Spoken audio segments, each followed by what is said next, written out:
Meus irmãos e minhas irmãs em Cristo, uma boa noite a todos. Bem-aventurados somos nós, aqueles que escolheram se reunir em nome de Jesus. Isso é muito importante, porque o Cristo nos disse que onde houvessem 2 ou mais reunidos em teu nome, Ele estaria. E estar na presença do Cristo é, sem dúvida, a maior dádiva que nós podemos ter na terra. A maioria de nós ainda não consegue perceber a presença do Mestre, porque estamos tão apegados aos 5 sentidos que esquecemos de utilizar nossos sentidos metafísicos, nossos sentidos que estão além da capacidade de perceber a matéria. Ainda não compreendemos que estamos encarnados, mas não somos feitos de carne. Estamos na terra, mas não somos terráqueos. Somos seres do universo. Nossa pátria é o universo infinito, porque a casa do Pai tem tantas moradas. Estamos em uma experiência educativa, porquanto a terra e a matéria é um educandário de almas. Mas viemos da pátria espiritual e para lá retornaremos. Somos espíritos em uma experiência material. Estamos encarnados, mas temos todas as capacidades, por estarmos envoltos a forças que são muito mais comuns do que nós percebemos, de captar o que é metafísico, o que os nossos pobres olhos conseguem perceber. Porque, segundo a ciência odierna, os equipamentos mais avançados da tecnologia humana captam tão somente 4% daquilo que existe no universo. Crer no que vê é um atestado de ignorância. Crer só no que os nossos sentidos se sensibilizam é esquecer da nossa essência. E o nosso companheiro Emmanuel, nessa mensagem, vem nos recordar isto. Quando percebemos que estamos envoltos a forças que são muito mais comuns do que imaginamos, e nos atentarmos para a necessidade de treinarmos uma capacidade inerente a todos nós, vamos perceber Jesus e seremos felizes. Felizes como buscamos ser e como fomos criados para ser. Porque o que os Espíritos nos ensinam, quando lá na questão 115 do Livro dos Espíritos respondem ao professor Hipólito, Deus criou todos os seres simples e ignorantes, dando a cada um uma missão, para que, através do conhecimento da verdade, alcance a perfeição e a felicidade. Portanto, fomos criados para sermos perfeitos. Esse é o nosso destino. Se há uma certeza, é que todos aqui, um dia, seremos perfeitos, como o Cristo demonstrou. E por isso Ele nos ensinou que, se tivermos a fé pequena, faríamos tudo aquilo que Ele havia feito e ainda mais. Porque o que consta na questão 625 do Livro dos Espíritos, quando o professor Kardec indaga qual o modelo de perfeição Deus outorgou à humanidade para servir para nós de guia e roteiro, a resposta é simples: Jesus. Mas Jesus era o modelo de perfeição que o homem poderia alcançar na terra. Por isso ele diz que poderíamos fazer ainda mais que ele.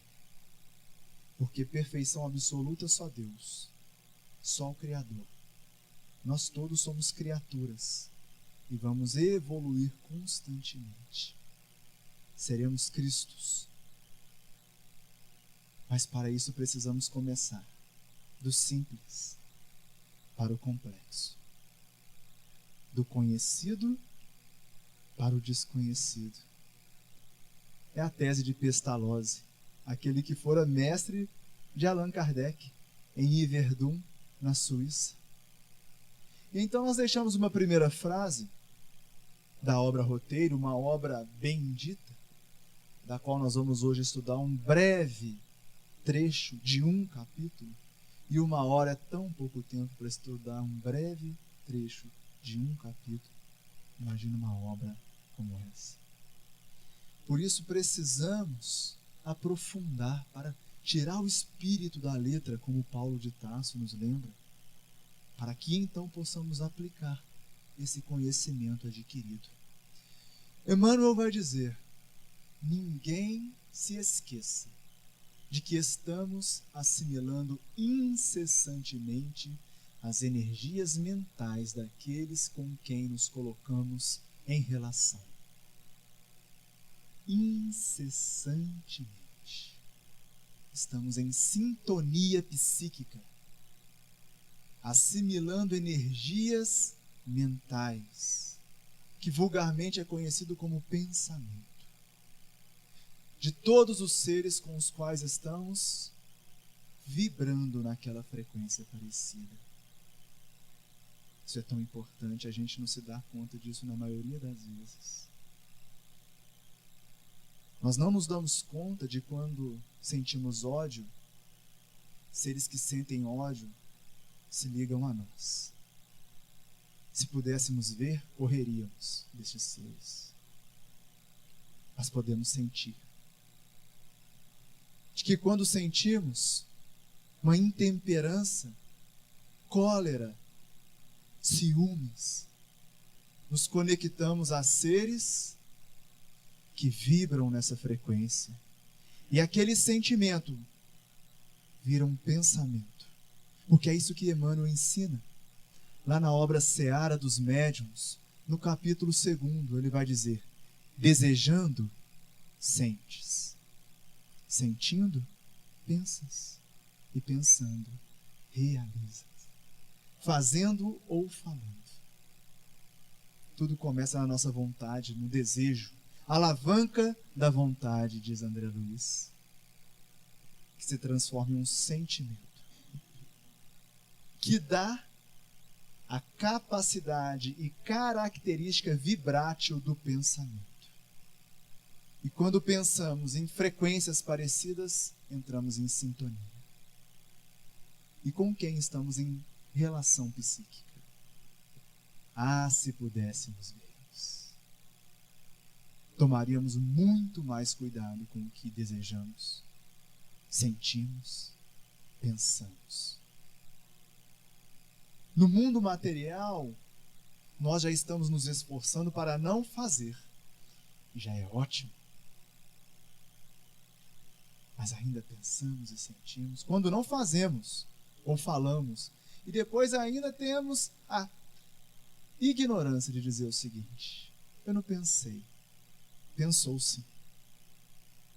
O pensamento é um atributo do espírito, e o espírito, quando alcança a faixa evolutiva da humanidade, não para mais de pensar. O pensamento, ele é incessante no nosso momento evolutivo. Portanto, a maior maldade que você pode falar com alguém é: pede a ela para parar de pensar. Isso é impossível.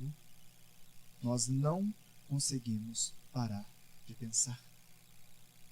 É por isso que, se na questão 26 do Livro dos Espíritos, quando Allan Kardec pergunta o que é o espírito, os espíritos da Pleiade de Verdade respondem que o espírito é o princípio inteligente, com E minúsculo. Na questão 76 do Livro dos Espíritos, Allan Kardec pergunta: que definição podemos dar de espírito? E aí ele coloca um E maiúsculo. E a resposta é: seres inteligentes da criação. Olha só, será que ele perguntou a mesma coisa? E será que os espíritos responderam coisas diferentes? Não. Porque na primeira questão aqui citada, falam do princípio inteligente, que evolui até se tornar uma individualidade, um ser inteligente. E o que é inteligência? Capacidade de aprender. É o indivíduo que pensa o tempo todo. E se pensamos, irradiamos energias mentais. Porque o pensamento é o substrato da mente, meus irmãos. A nossa mente produz pensamentos, ou melhor, reflete os pensamentos que nascem no espírito. Por isso, Emmanuel, na obra Pensamento e Vida, no primeiro capítulo diz: a mente é o espelho da vida. E o que tem vida em nós? Esse bloco de carne e ossos, prótons, mesons, elétrons, nêutrons, átomos, moléculas, proteínas? Não. Isso é uma vida orgânica que fatalmente chegará no momento que passará por um fenômeno biológico chamado morte. Morte não é o nosso extinguir. E um fenômeno natural, em que a matéria deixa de ter a sua constituição biológica, a sua fisiologia do corpo humano. E acarreta um fenômeno espiritual, chamado desenlace. Portanto, morrer é uma coisa, desencarnar é outra. Vide o céu e o inferno, em que Allan Kardec explica que o sofrimento no desencarne depende do tempo que o espírito leva para desenfaixar-se o corpo espiritual do corpo físico. Portanto, não tenhamos medo de morrer, porque vamos, queiramos ou não. Tenhamos medo de não viver em harmonia com a lei divina, porque sabe o que é que leva o indivíduo a ter dificuldade de se desenfaixar do corpo físico? A densidade do corpo perispiritual. Que é feito de quê? Matéria mental. Segundo o próprio Emmanuel ensina nessa obra Roteiro. Nossos pensamentos são matéria mental, e formam nosso perispírito. E se forem pensamentos de baixo teor vibratório, promoverá uma densidade desse corpo perispiritual com maior afinidade às moléculas do corpo físico. E o fenômeno desenlace passa a ser dificultoso, durando, segundo alguns espíritos dizem, dias, semanas, meses. Em que alguns espíritos chegam às reuniões mediúnicas dizendo que estão vendo seu corpo putrefando. Eu não sei se vocês querem isso para vocês. Eu não quero de jeito nenhum. Acho que só aí nós já temos mais que motivos para sairmos aqui e viver o Evangelho. Fazer o bem, no limite de nossas forças. Porque estaremos sutilizando o nosso perispírito com a matéria mental que irradiamos incessantemente. E mais que isto, ao invés de sermos influenciados por pensamentos negativos, a que nós damos o nome em espiritismo de obsessão, seremos nós aqueles que vão influenciar positivamente os espíritos e as almas. Espíritos são os desencarnados e as almas os encarnados. Portanto, também não precisamos mais temer os obsessores. Porque quando vamos ouvir a pleia de verdade e ler esses ensinamentos no Livro dos Espíritos, na questão 274, Allan Kardec vai perguntar se há no mundo espiritual uma hierarquia de poderes entre os espíritos. E a resposta é sim, e muito grande. Uma hierarquia moral que os seres exercem uns sobre os outros. Irresistível. E aí na questão 274a, Kardec, que quase como testando os espíritos, pergunta: não há espíritos capazes de promover subterfúgios a tal lei? E a resposta é sim, palavras. Eu disse irresistível.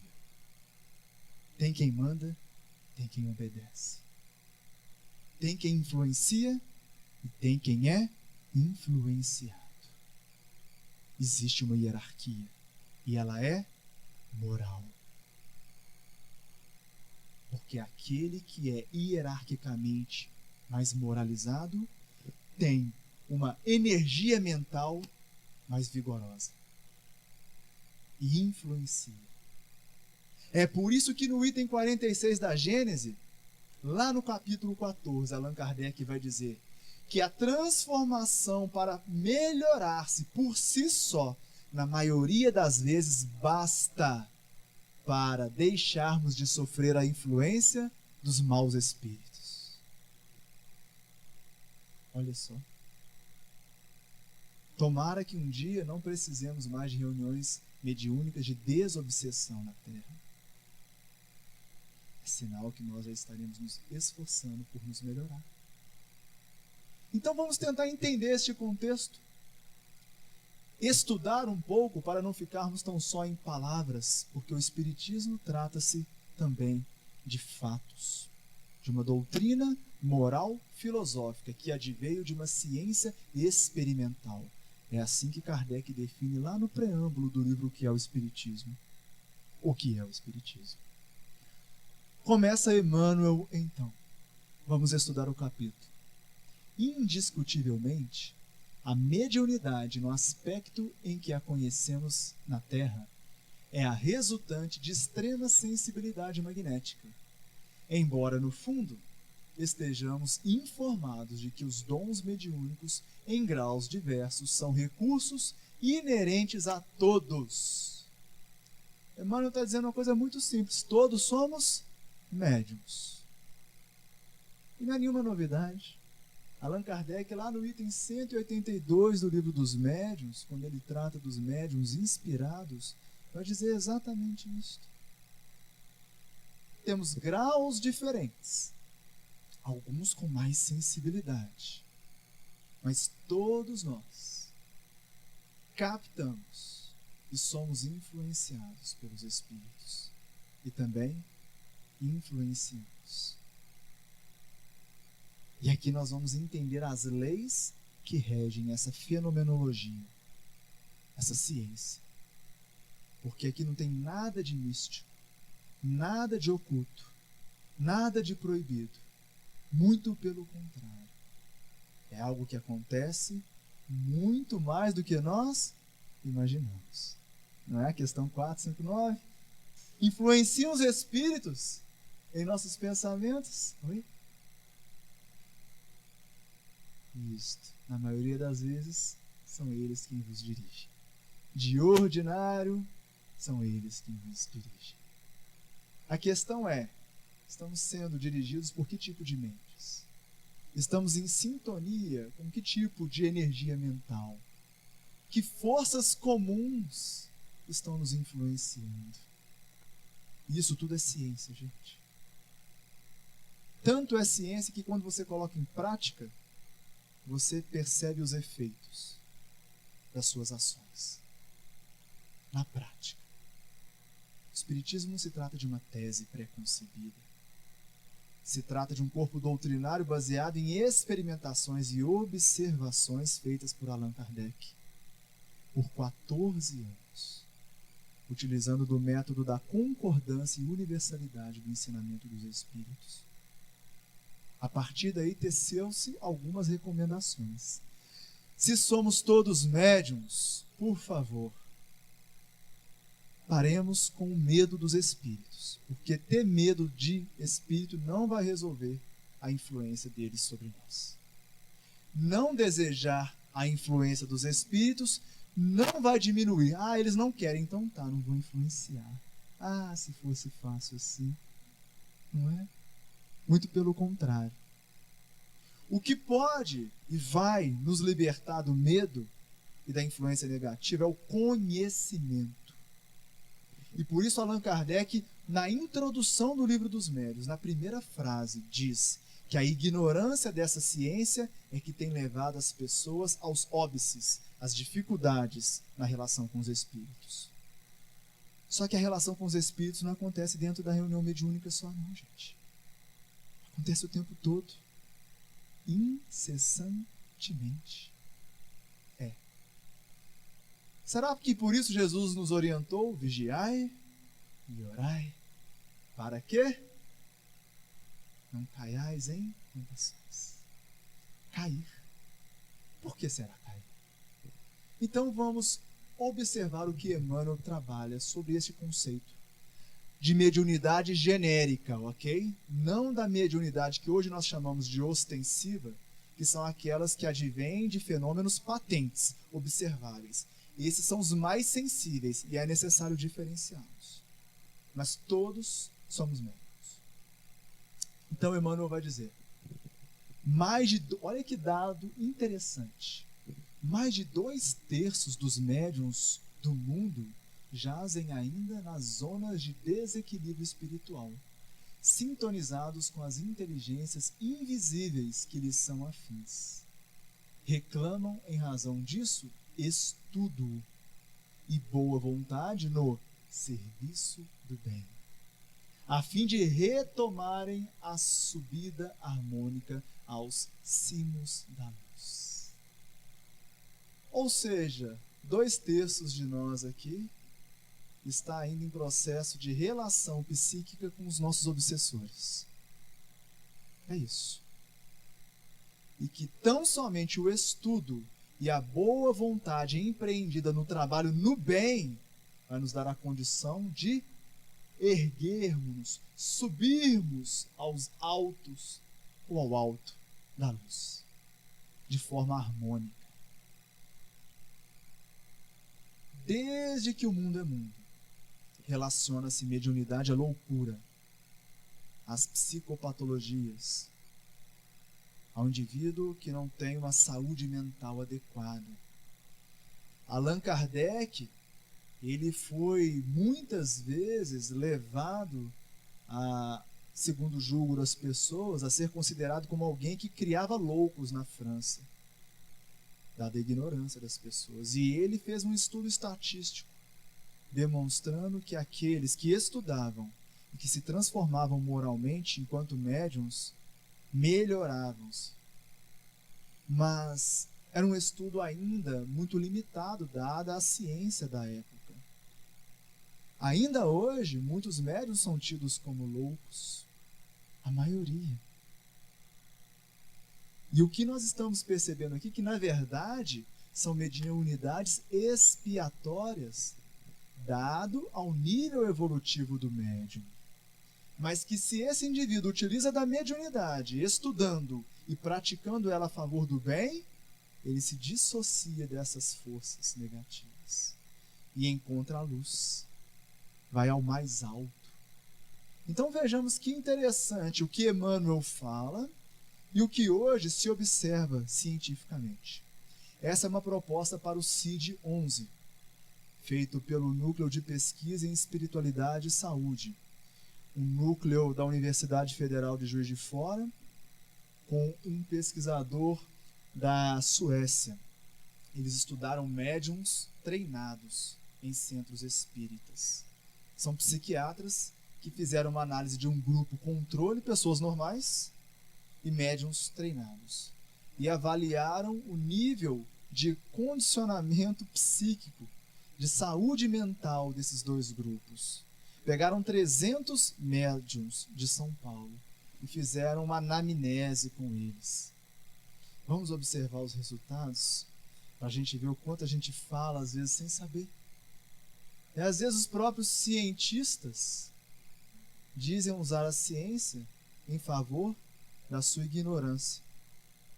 Porque um PhD não diz nada a respeito de conhecimento de uma outra ciência. Cada ciência demanda muito tempo de aprofundamento. E é por isso que nós temos que tomar cuidado de não acreditar só porque alguém falou. Vamos nós mesmos testar. É isso que Kardec sempre recomenda, isso que os espíritos sempre recomendam. Então essa é uma proposta para o CID, como eu disse, que é o Código Internacional de Doenças. O que é o CID? É onde o psiquiatra vai buscar lá no livrinho dele que diagnóstico ele vai te dar. Então você assenta, vai conversar com um psiquiatra e fala, olha, eu estou tendo isso, eu estou vendo meu avô que morreu, estou ouvindo vozes, eu entro em transe, eu entro em estado alterado de consciência. Aí ele vai buscar lá no CID e vai te dar um diagnóstico. E hoje o que tem de diagnóstico aí é uma beleza, né? Para meninada, então, tudo é bipolaridade, déficit de atenção, transtornos e mais transtornos. E aí vem as medicações, as drogas, como pílulas do milagre.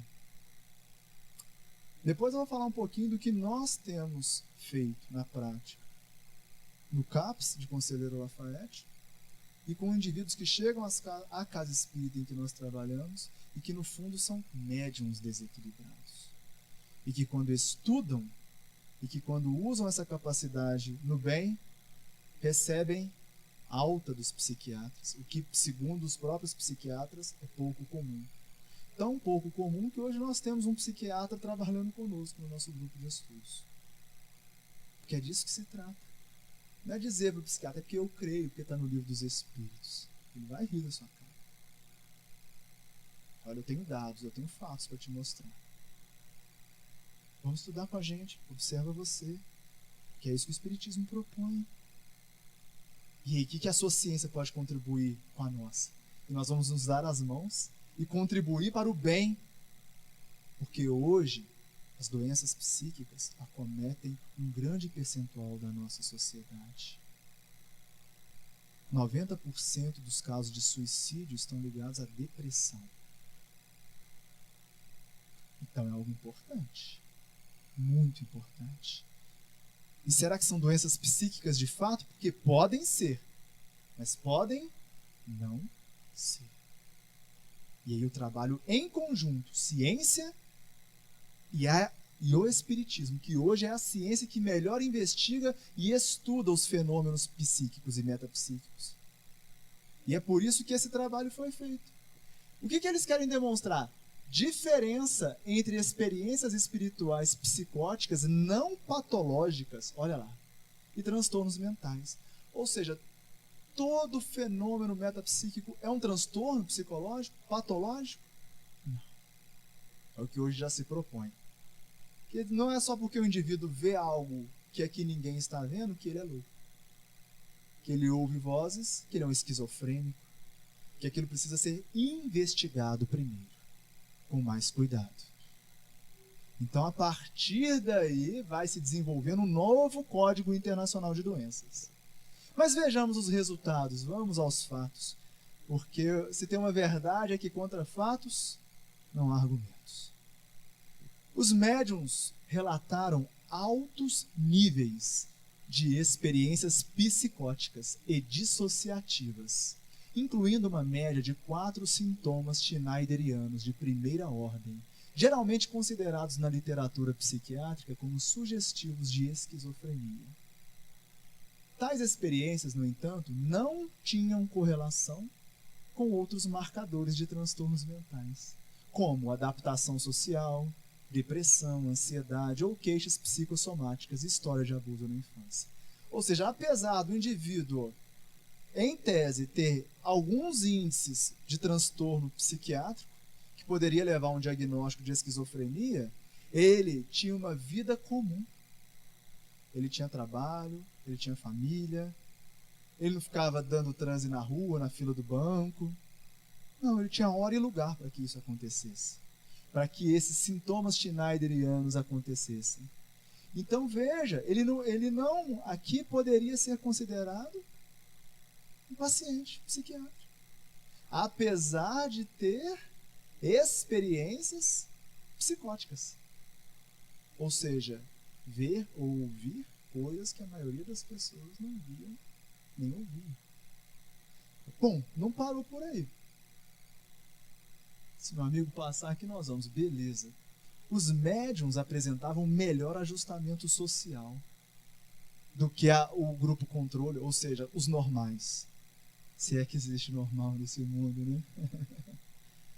Menor prevalência de transtornos mentais. Uso menos frequente do serviço de saúde. Ausência de antipsicóticos, uso de antipsicóticos.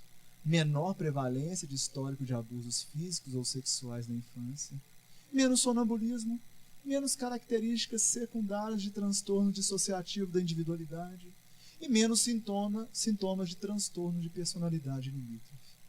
Ou seja, em tese e em resumo, o médium treinado ele tem uma saúde mental melhor do que o grupo controle, o não médium. Então será que é a mediunidade que gera loucura? Ou é o médium não educado? Ou são esses dois textos que o Emmanuel já falava lá na década de 50 do século passado? Porque todos somos médiuns. E estamos envoltos a energias que nem sabemos que existem e que nos influenciam. E que nós também as influenciamos, essas inteligências. Então vejam que o problema não é a mediunidade. A questão é a que tipo de energia nos sintonizamos. Que tipo de vínculo psíquico nós temos enquanto médiuns, os quais somos todos. Mais alguns resultados desse trabalho. Em geral, as experiências mediúnicas relatadas surgiram na infância e fora de ambientes culturais receptivos. Ou seja, parentes e conhecidos frequentemente definiam tais experiências como loucura ou demônio. Que é coisa do demônio, né? Só demônio pode se manifestar, porque Deus é injusto, né? Ele não deixa os anjos ou os bons espíritos se manifestarem, só os demônios. Poxa, mas que pai, hein? Misericordioso e justo é esse? Que só deixa para nós, ou seja, aqueles maus. Quer dizer que o médium não pode ter uma percepção boa. Eu sou um indivíduo invejoso, mas tem uma coisa que eu tenho inveja ainda, muita, é do médium. Quando na reunião mediúnica ele sente aquele espírito superior aproximando. E ele já começa a chorar. Ele começa a sentir uma felicidade que ele não descreve com palavras. Eu fico pensando, que coisa boa que ele não deve estar sentindo agora. Porque nós vemos ainda a mediunidade como coroa de espinhos, não é? Como cruz, como expiação. E o Espiritismo vem acabar com essa história, gente. Por favor. Ela pode ser quando você não estuda essa ciência e quando não coloca essa capacidade a favor do bem. Aí pode ser um tormento. Normalmente é. Para o nosso bem. Bendito aguilhão. Porque dói tanto que uma hora a gente vai tentar entender o que está acontecendo. Depois de buscar todas as pílulas milagrosas, todas as tarjas pretas possíveis, aí nós vamos tentar outro tipo de apoio, de ajuda. E normalmente nós vamos encontrar no Evangelho, nessa ciência, uma orientação. Porque na maioria das vezes, olha, começa na infância. Porque a mediunidade é uma capacidade orgânica, ensina Kardec no Livro dos Médiuns. Está no corpo físico, gente. E aí, às vezes, a pessoa chega à casa espírita, tadinha, sofrendo, mas ignorante, quer que tira. E aí, deixa eu explicar. Hoje, o que os estudos demonstram, um estudo feito pela USP, em 1997, uma dissertação de mestrado, do Dr. Sérgio Felipe, um psiquiatra, é que a correlação direta do número de cristais de hidroxiapatita da nossa glândula pineal ou epífise e a ostensividade da mediunidade. Então, se você quer que retira, é uma cirurgia que eu não recomendo. Você abrir a sua calota craniana e ir ao centro do seu cérebro, retirar a pineal. Se você sair encarnado, a paraplegia ou a tetraplegia é extremamente possível. É melhor ser médium. Com certeza. Médium no conceito ostensivo que eu estou dizendo, que médium somos todos nós. Aqueles que veem mesmo, que ouvem, que dão passividade mediúnica. Eu sei porque eu vivo com uma em casa, tá? Que é a minha esposa. E graças a Deus que ela é médium ostensiva, senão eu não estava aqui hoje. Porque se não fosse a mediunidade, eu estaria num caminho bem longe do Evangelho do Cristo. Estaria vindo a Ouro Preto como vinha para outros motivos. Na época doeu, na época foi difícil, na época foi tratada como paciente psiquiátrica. Hoje, está aí, né, com uma vida normal. Mãe, trabalha, como deve ser. Tem hora e lugar para os espíritos se manifestarem. Não tem nada disso, amor. Tem espírito aqui em casa. Não, agora não é lugar não, gente. Não tem lugar para isso. E aí, nosso filho, como é que tá? Dá uma bisbilhotada nele lá no clube, lá, né? Vamos emancipar. Não é para isso. É por isso que lá em Deuteronômio 18, Moisés proíbe a evocação dos mortos. Porque a gente usava para quê? Para saber se ia ganhar a guerra, o que tinha que fazer. Aí hoje é se vai casar, se o marido ou a esposa trai, vou fazer vestibular, para quê? Né? Entende que o problema não é a mediunidade, gente? Pois é. E o Espiritismo vem mostrar que a mediunidade tem uma finalidade séria. Kardec tem uma frase que eu adoro, é assim: mediunidade é coisa santa, que deve ser praticado santamente. Porque quando é praticado santamente, olha, é só alegria. A gente sai das reuniões mediúnicas muito melhores do que chegamos. Ninguém sai arrastado, passando mal. Se sair assim, tem alguma coisa que precisa ser trabalhada. Pode acontecer, em especial no início do processo.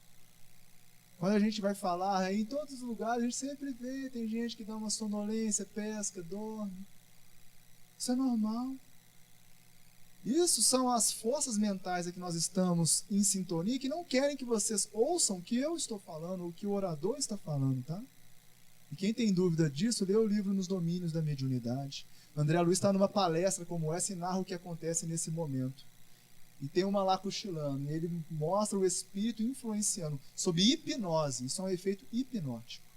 Como assim? Até agora eu estava bem, chego aqui, dou sono, fico irritado, não vou com a cara do palestrante. Comigo isso acontece o tempo todo, gente. Eu fico feliz, sabe por quê? É sinal que eu estou falando coisa que presta. É verdade. Porque quando a gente fala coisa que presta, o obsessor tenta nos afastar. Está lá no livro dos médiuns. Os fascinadores tentam afastar você de todos aqueles que podem te ajudar a enxergar a luz. Eu adoro quando a pessoa chega para mim: Gustavo, nossa, não estava conseguindo ouvir sua voz. Opa, aí sim. Eu estava falando algo que presta. Porque se for para ajudar vocês a cair no buraco, eles não precisam fazer nada. Não é verdade? Agora, se for para nós aqui fazermos um exercício de sair desta frequência vibratória, e quando sairmos da casa espírita, eles não terem mais acesso à nossa psique, eles vão tentar fortemente nos influenciar. E aí alguns dizem assim: ah, mas eles podem entrar? Só os que são permitidos. A questão é, você pode sair. E não estou falando de fisicamente, não, estou falando mentalmente. Seu pensamento está onde? Porque pouco importa onde seu corpo está. Nosso pensamento pode se ligar a quem está lá fora. Agora, há uma proteção, sem dúvida, para que o pensamento deles não interfiram aqui. Não interfira no meu e no de vocês. É uma porta que abre só de dentro para fora. E vigiar e orar é isso. Aprender a perceber. Opa, o que está acontecendo? Vê como é uma ciência, e quando eu começo a dominar as leis que regem esse fenômeno, eu passo a influenciar os fenômenos e não sou influenciado por eles. É diferente. Eu não sou pego de surpresa. Bom, continuando, né? Então veja que é muito normal quando criança. Por quê? Porque a maioria do processo mediúnico na Terra ainda é expiatório, no início, mas pode se transformar em um processo mediúnico para o serviço, para o trabalho. É esse o grande objetivo. O treinamento mediúnico está associado ao controle sobre as experiências, mas não com níveis maiores de experiências mediúnicas. Olha que interessante, o que foi percebido? Porque nós temos medo, às vezes, de estudar a mediunidade. Eu falo por mim. Quando eu conheci o Espiritismo, eu pensei: não vou mexer com esse trem não, senão vai aumentar. Já estava ruim lá, né, amor? Se a gente for lá, casa espírita, e começar a estudar, aí que os espíritos vão vir para cá mesmo. A gente tá mexendo com isso, né? E aí o que nós fomos perceber é o seguinte, que na verdade, quanto mais estudamos, aprendemos a controlar. E quanto mais controlamos, os níveis de experiências mediúnicas ficam de acordo com a nossa vontade. É isso que André Luiz fala lá no livro Mecanismos da Mediunidade. Para fechar um circuito mediúnico, existe uma vontade apelo do espírito comunicante e uma vontade resposta do médium. É como um circuito elétrico. Para fechar, eu tenho que acender o interruptor, não é verdade? Eu fecho o circuito e a luz se faz. Se eu deixar o circuito aberto, não tem espírito que se manifeste. Ou seja, o médium educado, ele tem controle sobre a manifestação. Quando e onde. Se o médium não tem esse controle, é porque ele ainda precisa estudar mais e capacitar mais. E aonde se faz isso? No laboratório do invisível, nas casas espíritas, onde o indivíduo ele é treinado, não necessariamente para virar médium, mas pelo menos para ter controle sobre essa capacidade e ter uma qualidade de vida, uma saúde mental adequada. Nós recebemos 3 jovens com diagnósticos de esquizofrenia no nosso curso de mediunidade alguns anos atrás. E hoje, elas treinaram suas capacidades. Há 2, 3 semanas atrás, uma delas foi mãe. Hoje está com tranquilidade. Ela chegava à casa espírita literalmente carregada pelo marido. Ela sentava na cadeira, ela ficava assim no curso, ó. Um esforço tremendo. Que eu vejo alguns aqui fazer agora. Isso é muito importante. Faça. Essa vontade é que vai dar a vocês a condição de sobrepor psiquicamente essa influência negativa. Veja que o treinamento, o estudo, e quando eu coloco essa capacidade em favor do bem, me dá a condição de ter controle. Então você quer ter controle sobre isso? Só tem um jeito, estuda e faz o bem. Patologia foi relacionada com menor controle sobre a atividade mediúnica. Ou seja, agora, se eu não tenho controle, eu ainda posso ser diagnosticado um paciente psiquiátrico. Independente de ser médium ou não. Isso não importa para o psiquiatra. O médium não educado, ele se enquadra no CID. O médium educado, não. Olha a importância. Aí eu me lembro de uma paciente que nós fomos ajudar no CAPS. Eu acho que eu já contei isso aqui, mas sempre modifica-se a assembleia. Ela foi encontrada pelo marido e pelo pai deitada em cima da linha férrea, esperando o trem passar. Um processo de suicídio ou tentativa, graças ao bom pai. E ela foi levada ao CAPS e lá ela recebe, segundo o CID, o diagnóstico de esquizofrenia, porque quando ela foi investigada pelo psiquiatra, ela diz o seguinte, a história dela é a seguinte: olha, doutor, é que meu pai morreu, tem 6 meses. Eu amava tanto meu pai, eu não aceito a morte do meu pai. E ele apareceu para mim. O senhor acredita? E o doutor, né, aquele aham. E aí ele falou comigo o seguinte, que ele também estava com muita saudade de mim. E que era para eu fazer o seguinte, deitar na linha do trem e que ele não ia deixar doer nada. E que a gente ia se encontrar. Esquizofrenia. Diagnosticada. E aí ela estava lá num tratamento há algum tempo e lá nós fazemos esse trabalho de junção entre espiritualidade e saúde mental. Eu sou aquele, né, que faz um trabalho alternativo e que dialoga com psicólogo, com psiquiatra, com assistente social e com os pacientes. Não é espiritismo e saúde mental, é espiritualidade, respeitando a religião ou não de cada paciente, ouvindo-o e tentando entender, usando o que o espiritismo me dá de conhecimento, mas sem colocar ou imputar o espiritismo às pessoas. Vamos lá conversar com ela, Gustavo? Claro, que esses casos mais crônicos, normalmente eles me chamavam, que tinham alucinações. E eu fui bater um papo com ela me contou a história toda. Eu falei assim com ela, ô fulana, você é mãe? Sou. Você ama seu filho, não ama? Amo. Você ia pedir para ele deitar embaixo de um trem? De jeito nenhum.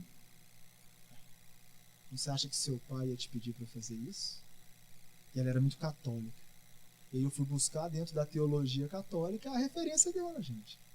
Lembra que está na Bíblia que o demônio tem 1000 faces e que pode nos enganar?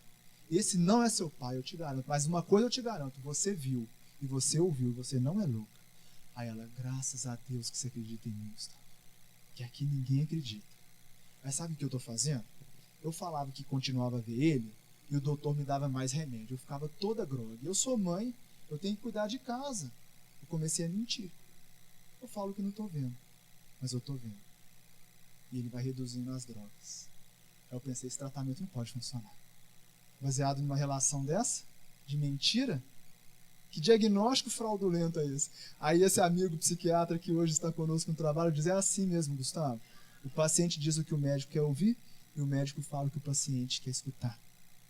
E vai cada um para sua casa fingindo que está tudo bem. Mas não está. E como o Espiritismo é o Consolador prometido, é o Espírito da verdade, nós vamos buscar a verdade. Eu falei para o Cristiano, você vai me falar tudo que você vê e ouvir, porque eu acredito em você. E nós vamos te ajudar a que isso pare de acontecer. Porque isso tem uma causa. E aí nós vamos tentar entender a causa. Você vai fazer o seguinte, fulano, falei o nome dela, né? Ah, tudo bem. Só o primeiro nome, né? Não vai matar ninguém, tá bom. Então vamos lá. Ô fulana, é o seguinte, quando o seu pai aparecer de novo para você, você vai fazer o seguinte. Você vai falar com toda a sua convicção. Você não é meu pai, eu sei que você não é meu pai. E ela ia uma vez por semana, né? Aí na semana seguinte eu cheguei e ela já veio correndo já, né?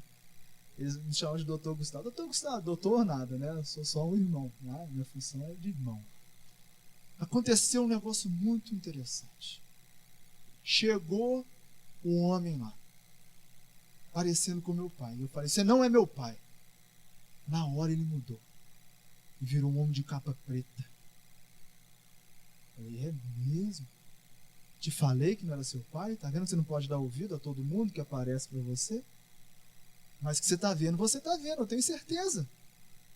Agora você vai fazer o seguinte essa semana. Você vai perguntar a ele. O que ele está fazendo ali? Por que ele está tentando fazer isso com você? Se você fez algum mal para ele, pede perdão para ele se você fez. Parece coisa de doido, né, gente? Como bom barbacenense, eu entendo bem essas coisas. Mas essa orientação, sabe onde é que eu encontrei, gente? Livro dos Médiuns. Ó, claro, porque todas as orientações espíritas mais coerentes estão nas obras básicas, gente. Lá Kardec pergunta aos espíritos, se houver uma aparição visível, ou seja, o que hoje nós chamamos de psicovidência, o que se deve fazer? Pergunte quem é, o que está fazendo ali é o espírito, como se fosse um encarnado. Qual a diferença do indivíduo ter um corpo físico ou não, gente? É sério. Me fez lembrar a coordenadora pedagógica lá da escola que os nossos filhos estudam, né? Minha esposa que me contou, que ela chegou toda assim, apavorada, contando para minha esposa. Aline, você não sabe o que aconteceu. Meu filho, o filhinho dela, tem 1 ano e pouquinho, viu a fulana de tal, que era a madrinha dela. Nenhum problema teria se ela não tivesse morrido há 30 anos atrás, né? E aí, viu a fulana de tal, falou, ô mãe, a fulana de tal falou que tá aqui. E era o nome mesmo da madrinha. Ela assustou na hora. Falou assim, ó, pode falar com ela que a gente não tá precisando de nada não, ela pode ir embora. Aí eu fico pensando o seguinte, se fosse a madrinha encarnada, você ia tratar a madrinha assim? Não é verdade? Como muda? Só porque tá sem corpo, virou demônio. Porque nós ainda temos uma tendência a demonizar aquilo que não é material. E a endeusar o que é material, o que é muito pior. A Deus o que é de Deus, e a César o que é de César. Mas a gente ainda tende a valorizar muito mais as questões materiais. E aí, voltando lá na moça do CAPS, da paciente, e aí o homem lá, o capa preta, ela começou a chamar ele de capa preta, apareceu de novo. E ela perguntou, o que você está fazendo aqui? O que eu fiz para você? Enfim, estabeleceu um diálogo. Olha que maravilha. Já tinha orientado ela a fazer o culto do evangelho no lar, aos moldes católicos, em que ela ia pegar a Bíblia, um copo com água, e fazer exatamente o que nós fazemos com as obras espíritas. Porque isso não muda nada. E ela já estava fazendo, já apresentou uma melhoria, e aí ele disse assim, porque aqui é a minha casa e eu vou te tirar daqui. E aí, entre os dados, resumindo a história, que foram coletados, o nome que o indivíduo deu era o nome de um antigo morador daquela casa, que é na zona rural de Conselheiro Lafayette. Ele tinha desencarnado lá. E aí nós pegamos esses dados que ela não sabia, assentamos com a junta, de profissionais de saúde mental, olha, isso não é uma alucinação. Isso não cabe no CID. Porque as informações que ela trouxe é verossímil, é verdadeira. Ela não está falando de uma coisa fantasiada. Ela está trazendo uma informação fidedigna. Vamos só fazer um teste, diminui a droga aos poucos e vamos ver o que vai acontecer. Recebeu alta.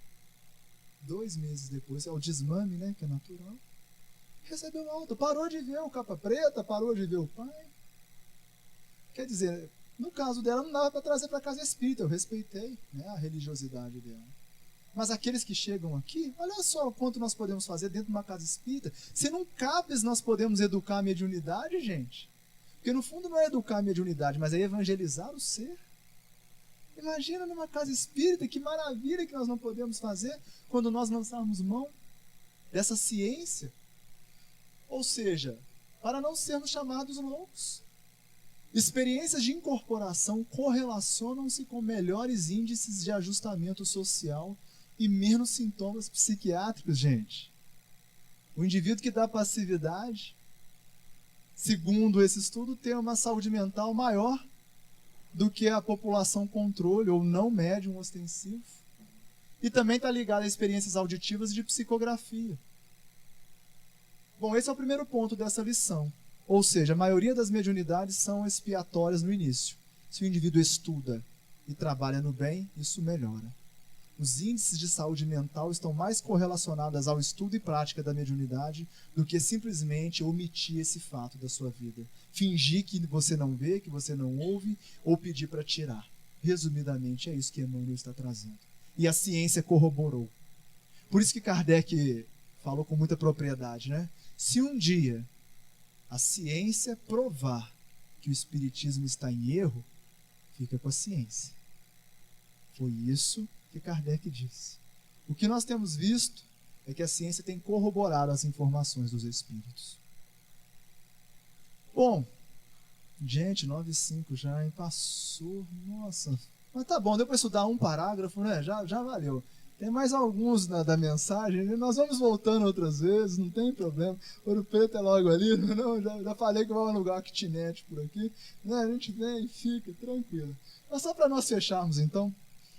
E, além disso, estamos sempre em contato com o que podemos nomear como sendo geradores específicos de pensamentos.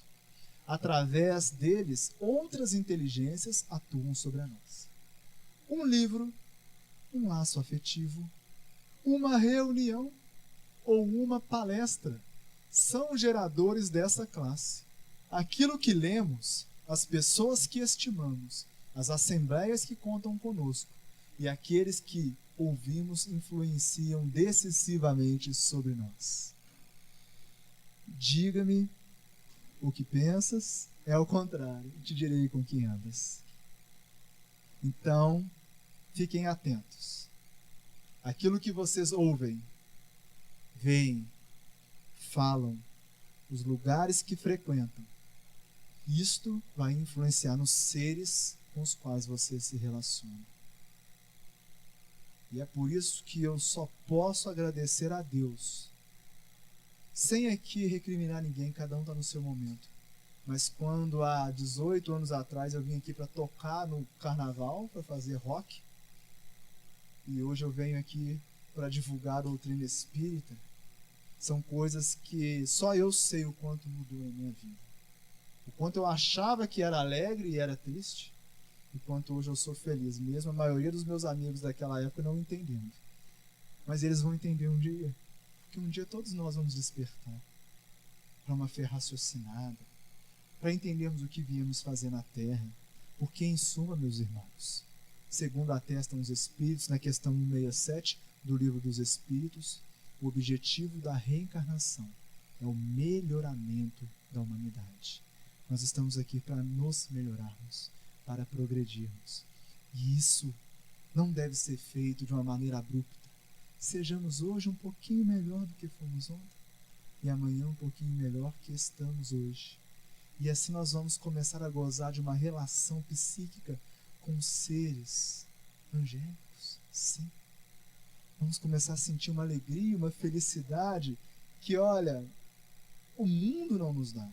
Porque é isso que o Cristo diz: a minha paz eu vos dou, não como o mundo vos dá. Porque enquanto buscarmos a paz nos tesouros do mundo, aqueles que os ladrões roubam e as traças corroem, não compreenderemos ainda o que é felicidade. E quando sentimos um pouquinho dessa felicidade que agora podemos sentir, por esse contato tão gostoso da espiritualidade que aqui jaz nessa casa, nós vamos perceber que vale muito a pena estudar e trabalhar no bem. Vale muito a pena a transformação moral. Porque se somos todos médiuns, não podemos fugir dessa lei. É lei divina. Cabendo a nós, enquanto criaturas, simplesmente fazer bom uso dessa lei. Sejamos felizes e estejamos em contato com os bons espíritos. Porque se é verdade que há espíritos ignorantes e que desejam o nosso mal, também há espíritos muito bons que nos amam de verdade e que estão esperando só o nosso movimento de alma para nós podermos percebê-los. Agradeço a todos, agradeço a oportunidade de servir, e nós já vamos aproveitar para fazer a prece final, aproveitando a intuição da espiritualidade que pede-nos para rememorarmos o Cristo no Monte Tabor, quando lá materializam-se dois homens, Elias e Moisés, e então podemos perceber que estes profetas e trabalhadores do Cristo na terra comungaram de uma relação mental com Jesus, mas que não eram seres perfeitos. Tanto Moisés quanto Elias cometeram equívocos segundo as leis divinas. O que nos pedem os benfeitores espirituais aqui, que coordenam a tarefa, para dizer-nos é que todos nós podemos gozar do convívio com Jesus, desde que estejamos reunidos em teu nome, Ele estará conosco. Portanto, agradecemos a presença do Cristo entre nós, embora uns percebam mais e outros menos. O nosso esforço, com o estudo e com o exercício do trabalho no bem. Amanhã